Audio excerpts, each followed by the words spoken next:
आणखी एक महत्त्वाची राजकीय बातमी आहे। शरद पवार गटाच्या शिवस्वराज्य यात्रेला सुरुवात झाली आहे। शिवनेरी किल्ल्याच्या पायरीवरनं यात्रेला सुरुवात झालेली आहे। पायरीला अभिवादन करून सुरुवात करण्यात आली आहे। अमोल कोल्हे, जयंत पाटील, रोहित पवार हे यात्रेत सहभागी झाले।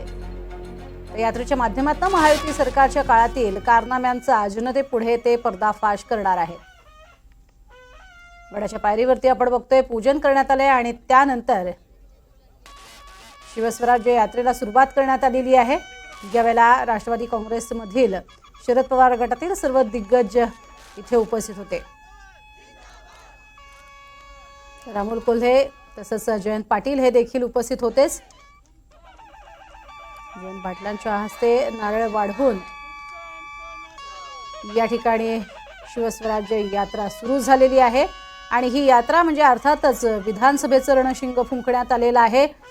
शरद पवार गटाकडनं जोरदार तयारी यावेळेस केली जाणार आहे, कारण लोकसभेतला विजय हा स्ट्राइक रेट जो आहे तो प्रचंड बोलका आहे आणि त्यामुळेच सगळ्यांचा उत्साह हा अतिशय दुणावलेला सुद्धा आपल्याला पाहायला मिळतोय आणि त्यामुळेच मोठ्या संख्येनं इथे आपण बघतोय राष्ट्रवादी शरदचंद्र पवार गटाचे सगळे महत्त्वाचे नेते उपस्थित आहेत आणि जयंत पाटलांच्या हस्ते नारळ वाढवून शिवनेरी किल्ल्याच्या या पायथ्याशी सुरुवात झालेली आहे। जोरदार तुतारी वादनही झालेलं आहे, कारण पक्षाचा आता चिन्ह तुतारी वाजवणारा पुरुष असा आहे आणि त्यामुळेच शरद पवार यांच्या वतीनं या विशेष शिवस्वराज्य यात्रेला सुरुवात झाली आहे। एकीकडे त्यांच्यातनंच बाहेर पडून आमचाच पक्ष आहे असं म्हणणारे अजित पवार यांनी सुद्धा आपली यात्रा सुरू केलेली आहे।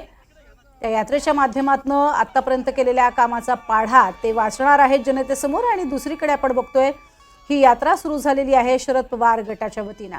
अधिक माहिती घेऊयात, राहुल कुलकर्णी आमचे प्रतिनिधी आपल्या सोबत आहेत। राहुल, अखेर यात्रेला सुरुवात झालेली आहे आणि एक वेगळं चित्र महाराष्ट्रामध्ये दाखवण्याचा प्रयत्न होतोय। शिवरायांविषयी आपण बघतो की राजकारण हे शिवरायांवरनंच आतापर्यंत करण्यात आलेलं आहे आणि त्या अनुषंगानं सध्या जे राजकारण केलं जातंय त्यात आधी खरं तर चांगली झेप घेतलेली आहे राष्ट्रवादी काँग्रेस पक्षानं शरद पवारांच्या, असं म्हणता येईल का?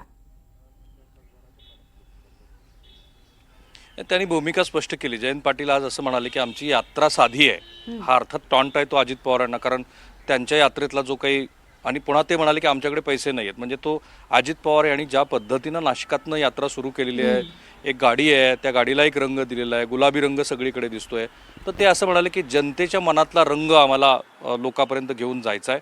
सगळ्यात महत्त्वाचं, या यात्रेदरम्यान या महायुती सरकारमधल्या भ्रष्टाचाराचे जे मुद्दे आहेत ते लोकांसमोर घेऊन जाणार आहेत। सोबतच त्यांना वेगवेगळ्या प्रश्नाची उत्तरं जी इथे माध्यमांनी त्यांना विचारली ती द्यावीच लागणार आहेत। अर्थात या महाविकास आघाडीचं नेतृत्व कुणाकडे असेल, जयंत पाटील यांना हे विचारलं गेलं की ज्यावेळेला उद्धव ठाकरे हे दिल्लीमध्ये गेले आणि त्यांनी जागा वाटपासंदर्भामध्ये आणि आपल्याकडे मुख्यमंत्रीपद दिलं तर आपण ती जबाबदारी घ्यायला तयार आहोत, ह्याबद्दलचे जे उत्तरं दिलीत तर तो प्रश्न त्यांनी टाळला आहे आणि हे प्रश्न त्यांना जरूर पुढेही विचारले जातील। ते असं म्हणाले की जागा वाटपासंदर्भात प्राथमिकच चर्चा झालेली आहे, पुढे त्याच्यावरती आणखी बरीच चर्चा होणं अपेक्षित आहे, मग हे प्रश्न तुम्ही महायुतीच्या नेत्यांना विचारा वगैरे। एक गोष्ट आहे प्रज्ञा, आत्ता ह्या क्षणाला नाही तर त्याची पुढे चर्चा होणार आहे। रोहित पवार आणि रोहित पाटील हे दोघंही या यात्रेला उपस्थित नाही आहेत। खरं म्हणजे महाराष्ट्रातला हा शिवस्वराज्य संवाद यात्रा टप्पा 2 असताना ज्याची महाराष्ट्र विधानसभेच्या निवडणुकीच्या प्रचाराशी सांगड घातली जाते आहे, त्याला रोहित पवार यांनी उपस्थित असणं अपेक्षित होतं। आता या यात्रेचं नेतृत्व अमोल कोल्हे यांच्याकडे जर दिलं जात असेल तर त्याचेही संदर्भ बदलतात। हाही प्रश्न जयंत पाटील यांना विचारला माध्यमांनी की अमोल कोल्हे हे राष्ट्रीय राजकारणात सक्रिय असलेले, दुसऱ्या वेळेला खासदार झालेले नेतृत्व, ते महाराष्ट्रामध्ये येऊन नेतृत्व करत असेल तर काय?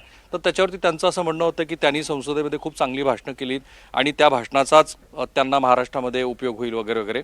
मुद्दा हा आहे की या यात्रेच्या निमित्तानं जी एकी राष्ट्रवादी काँग्रेसच्या शरद पवार गटामध्ये दिसायला हवी ती दिसणार आहे का? आपल्याला लगेच काही स्पेक्युलेटिव्ह बोलायचं नाहीये, पण अपेक्षा होती की या यात्रेच्या शुभारंभाला शिवनेरीच्या पहिल्या पायरीचं पूजन करत असताना रोहित पवार आणि रोहित पाटील असतील।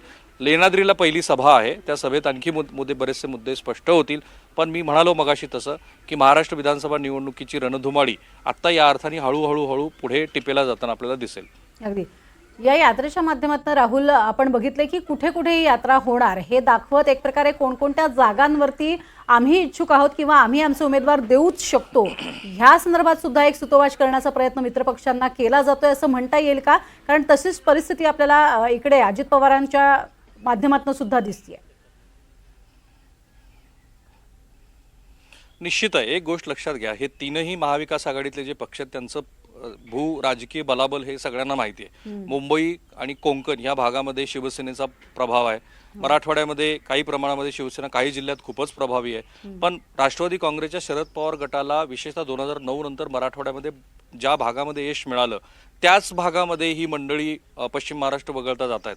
म्हणजे पश्चिम महाराष्ट्रातला शरद पवार यांना मानणारा जो सगळा घटक आहे तो सगळा मतदारसंघ ते कव्हर करत जात आहेत. आणि विशेषतः लोकसभा निवडणुकीमध्ये पक्षाला ज्या लोकसभा मतदारसंघामध्ये विजय मिळाला आहे, म्हणजे एका लोकसभा मतदारसंघामध्ये 6 विधानसभेच्या जागा असतात, तर त्या सगळ्या टप्प्यातनं जात आहे. म्हणजे बहुधा असं ठरलेलं असावं असं दिसतंय की उद्धव ठाकरे यांचा सुद्धा पुण्यातला मेळावा किंवा आजची ही शिवस्वराज्य संवाद यात्रा जिथे जिथे आपल्या स्वतःचं पक्षीय बळ आहे आणि ज्या जागा हा पक्ष संभावितपणे लढू इच्छितोय त्या ठिकाणी हे जाईल. मला मराठवाड्यामध्ये शरद पवार यांनी जे निवडलेले मतदारसंघ आहेत ते पाहता मनोज जरांगे यांच्या निमित्तानं जे सामाजिक अभिसरण आणि त्याचे राजकीय परिणाम दिसत आहेत ते राजकीय परिणाम राष्ट्रवादी काँग्रेसच्या शरद पवार गटाला अधिकात अधिक फायदेशीर ठरावेत अशा पद्धतीची ही यात्रेची रचना आहे. भोकरदनला जाणं, जिथे रावसाहेब दानवेंचा मतदारसंघ आहे त्या मतदारसंघामध्ये जाऊन यात्रेचा समारोप करणं, तोच जिल्हा निवडणुकी ज्या जिल्ह्यामध्ये मराठा समाजाच्या आरक्षणासंदर्भातले बरेचसे प्रश्न आणि त्याची आंदोलनं तयार झालेली आहेत, हे खूप जाणीवपूर्वक केलं गेलेलं आहे. आणि याच्यातनं दिसतं असं आहे की बहुतेक